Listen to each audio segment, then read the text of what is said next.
Assalamualaikum warahmatullahi wabarakatuh.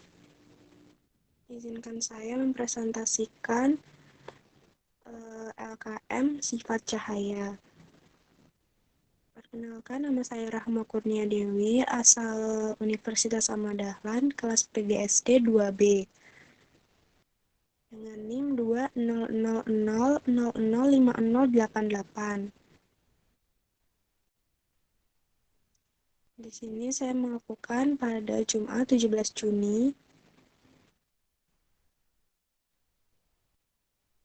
2021.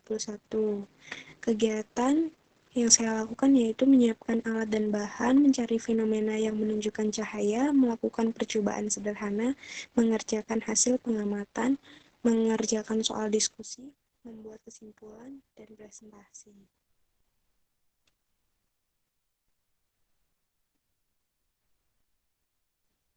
Tujuan yaitu membuktikan sifat cahaya yang terjadi pada peristiwa sehari-hari, menganalisis fenomena sehari-hari yang menunjukkan penerapan sifat cahaya. Alat dan bahan yang saya gunakan yaitu kamera untuk memotret, pena melihat proses membengkok, senter melihat cahaya merambat lurus, sabun cair membuat gelembung, gelas untuk isi air dan pena, kaca jendela untuk merambatkan cahaya.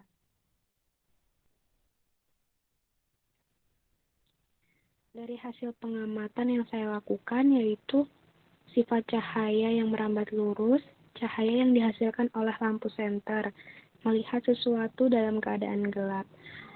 Yang kedua yaitu sifat cahaya dipantulkan, peristiwanya yaitu pemantulan permukaan cermin oleh cahaya, yang manfaatnya melihat bayangan di cermin karena yang terpantul dari tubuh. Sifat cahaya selanjutnya yaitu menembus benda bening, peristiwa yang terjadi cahaya yang dapat menembus kaca dan manfaat untuk menyinari ruangan.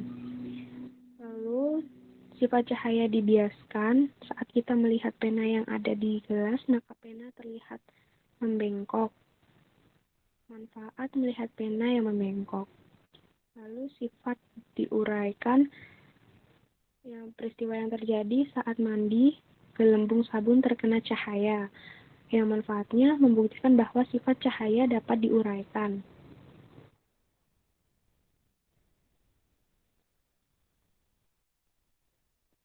Pengamatan di lingkungan rumah. Ini sifat cahaya yang merambat lurus.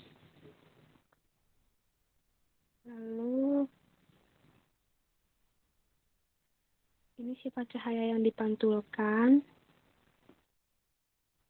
Sifat cahaya menembus bening.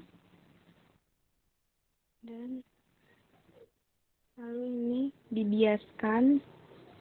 Di sini terlihat penanya membengkok atau patah. Lalu ini diuraikan, membuat gelembung yang memantulkan cahaya berbagai warna di dalamnya. Di sini ada diskusi. Pada kendaraan bermotor, Anda pasti memiliki kaca spion di kedua sisinya. Spion dapat membantu Anda melihat bayangan benda lain di sekitar Anda dan berkendara. Spion dibuat dengan menggunakan cermin cembung. Jelaskan alasannya. Alasan saya yaitu kaca spion kendaraan bermotor menggunakan cermin cembung karena sifat cermin cembung adalah maya, tegak dan diperkecil agar semua objek benda yang terpantul dapat tertangkap dan masuk sehingga tercipta bayangan yang diperkecil pada cermin tersebut. Yang kedua yaitu pada gelas bening yang berisi air, Anda dapat melakukan percobaan sederhana tentang pembiasan. Caranya memasukkan pensil ke dalam gelas tersebut dan Anda akan melihat pensil seolah-olah dibengkokkan ketika memasuki air. Jelaskan fenomena ini dan kaitkan dengan konsep atom dan molekul. Jawaban saya di sini yaitu pensil yang dicelupkan ke dalam gelas berisi air dan kelihatan patah karena sifat cahaya yang dibiaskan. Pembiasan atau difraksi cahaya adalah peristiwa pembelokan arah cahaya ketika melewati bidang batas antara dua medium yang berbeda, kerapatan optik atau indeks biasanya. Pembiasaan cahaya terjadi akibat kecepatan cahaya berbeda pada setiap medium. Hubungan atom dan molekul karena air yang merupakan gabungan molekul antara dua atau lebih atom-atom melalui ikatan kimia tertentu sehingga menjadi suatu struktur tertentu. Yang ketiga, yaitu Randi sedang bersiap-siap berangkat ke kampus. Setelah mandi dan berpakaian, Randi bercermin di depan cermin rias di kamar kosnya. Bagaimana bentuk dan sifat bayangan Randi pada cermin tersebut? Jelaskan mengapa demikian. Ketika cahaya mengenai suatu permukaan akan terjadi pemantulan cahaya atau refleksi seperti saat bercermin pada cermin datar. Cermin datar yaitu cermin yang berbentuk bidang datar. Bayangan pada cermin datar akan sama besar dengan bendanya. Jarak bayangan pada cermin datar sama dengan jarak benda. Sifat bayangan yang terjadi yaitu maya, tegak, dan besar. Sama besar. Malah.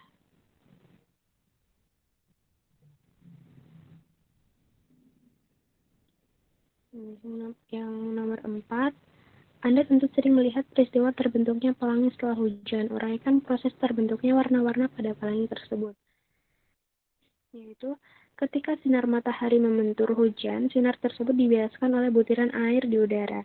Spektrum sinar dan sinar dalam sinar putih tersebut dapat dipecah menjadi warna-warni sehingga menghasilkan warna yang berbeda karena adanya panjang gelombang masing-masing spektrum warna. Sinar putih tersebut dapat diuraikan menjadi 7 warna, yaitu merah, jingga, kuning, hijau, nila, ungu yang biasa kita sebut pelangi. Nomor 5, yaitu gerhana merupakan salah satu fenomena alam yang dapat membuktikan sifat cahaya. Menurut Anda, sifat cahaya yang mana yang dibuktikan oleh gerhana? Berikan penjelasannya. Sifat cahaya yang terjadi pada saat gerhana yaitu sifat cahaya merambat lurus karena terjadi gerhana cahaya matahari atau bulan akan dihalangi oleh bumi atau cahaya matahari tertutup oleh bulan. Sedangkan penerang bumi yaitu matahari dan bulan memiliki pancaran sinar yang menghasilkan gelembung. Kesimpulan, berdasarkan seluruh kegiatan, buatlah kesimpulan apa saja yang sesuai dengan tujuan kegiatan ini. Berdasarkan kegiatan yang dilakukan, saya menyimpulkan sifat-sifat cahaya ternyata ada pada kehidupan sehari-hari kita. Di antaranya cahaya dapat merambat lurus pada saat cahaya matahari memasuk melalui celah-celah atap, menembus benda-benda bening terjadi pada saat cahaya matahari masuk melalui kaca jendela. Dapat dibiaskan terjadi pada saat air dimasukkan ke gelas bening, dapat memantul terjadi pada cermin, dan cahaya dapat diuraikan terjadi pada saat kita bermain sabun yang menghasilkan gelembung. Sekian presentasi dari saya, kurang lebihnya mohon maaf. Wassalamualaikum warahmatullahi wabarakatuh.